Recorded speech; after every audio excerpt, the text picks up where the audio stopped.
50 करोड़, 50 करोड़, 70 करोड़, 90 करोड़, कितना चाहिए? देखिए, बिहार की राजनीति में भाषाई विवाद की तलखी देखा जाए तो लालू यादव के जमाने में सबसे ज्यादा फली फूली। लालू यादव अपने कार्यकाल के दौरान कभी भी किसी को भी कहीं पे भी कुछ भी बोल दिया करते थे। संसद के भी उनके पुराने वीडियो अक्सर सोशल मीडिया में देखने को मिल जाते हैं। जैसे कुछ वानगी आप भी देखिए। मन है मैला, दिल है काला, ओ। ये बात सही नहीं है कि रेल मांगा गया था। नहीं मांगा गया था तो नहीं मांगा गया था तो नहीं मिलेगा अब कभी। तो सीएम होते हुए भी लालू यादव ने बोलचाल पर कभी भी समझौता नहीं किया, बल्कि उनके मस्खरे अंदाज को लोगों ने भी हंसी मजाक में लेना शुरू कर दिया। लालू यादव भी शायद इस बात को अच्छी तरह से समझ चुके थे कि उनका ये देहाती अंदाज सबसे अलग है और जनता तक इनकी पैठ बनाता है। ना उन्होंने अपना रहन सहन बदला, ना खान पान बदला, ना ही बातचीत का अंदाज बदला, और उनकी हेयर स्टाइल तो सबसे ज्यादा पॉपुलर रही। बल्कि राजनीति में इसे उन्होंने खूब भुनाया। यानी देहाती अंदाज की टीआरपी को लालू यादव से बेहतर कोई नहीं समझ सकता था।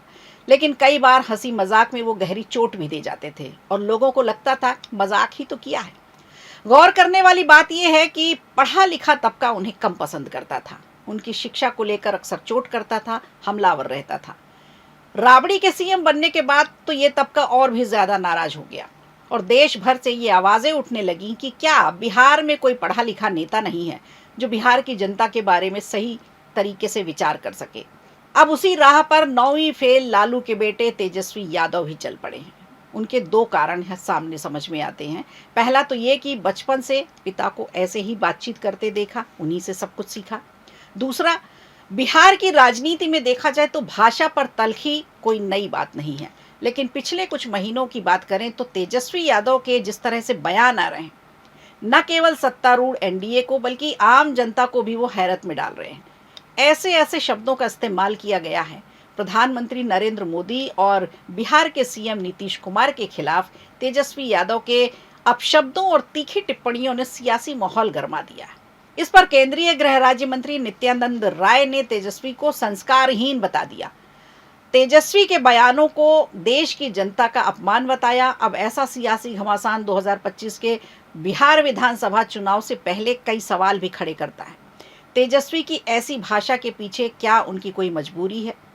क्या रणनीति का ये हिस्सा है या कोई हताशा है? और ऐसे स्तरहीन वक्तव्यों का बिहार की राजनीति पर और जनता की सोच पर क्या प्रभाव पड़ रहा है? तेजस्वी यादव ने हाल के कुछ महीनों में प्रधानमंत्री नरेंद्र मोदी और सीएम नीतीश कुमार के लिए बेहद आपत्तिजनक भाषा का उपयोग किया। तीखे हमले बोलते हुए पीएम को पॉकेट मार बता दिया। अभी बात करें 20 जून 2025 को पीएम मोदी की सीवान में एक रैली थी। तेजस्वी ने एक प्रेस कॉन्फ्रेंस करके इसमें पीएम को पॉकेट मार बताया। ये आरोप लगाया कि उनकी रैलियों पर बिहार के खजाने से 100 करोड़ रुपए खर्च होते हैं, लेकिन बिहार को कोई ठोस लाभ नहीं होता। उन्होंने पीसी में ये भी कहा कि हमें पॉकेट मार प्रधानमंत्री और अचेत मुख्यमंत्री नहीं चाहिए। तेजस्वी ने यह तंज कसा कि प्रधानमंत्री बिहार में केवल लालू परिवार को गाली देने आते हैं, जुमलेबाजी करने आते हैं, ना कि बेरोजगारी, पलायन और विकास जैसे मुद्दों पर बात करते हैं। इसके पहले भी कई बार उनकी भाषा विवादित रही है, लेकिन अब तेजस्वी यादव के अपशब्दों पर बिहार की सियासत गर्मा जरूर गई है। सीएम नीतीश कुमार को अचेत अवस्था में बताते हुए तेजस्वी ने यह कह दिया कि अब बिहार चलाने के वो लायक नहीं रहे। उन्होंने अंधे, बहरे और गूंगे होने का भी आरोप लगा दिया।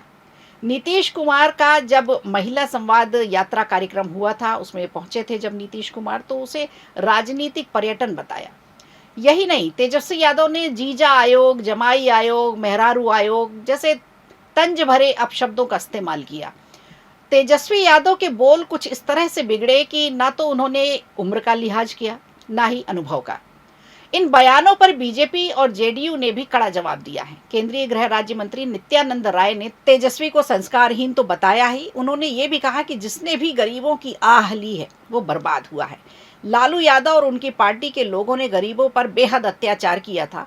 उन्हीं गरीबों की आह है कि लालू की सत्ता से समाप्ति हो गई है। अब तेजस्वी यादव भी गरीबों का अपमान करेंगे तो उनकी भी राजनीति समाप्त हो जाएगी। अब बीजेपी तेजस्वी यादव के बयानों को लेकर उन पर ही निशाना साध रही है, तीखे हमले भी बोल रही है।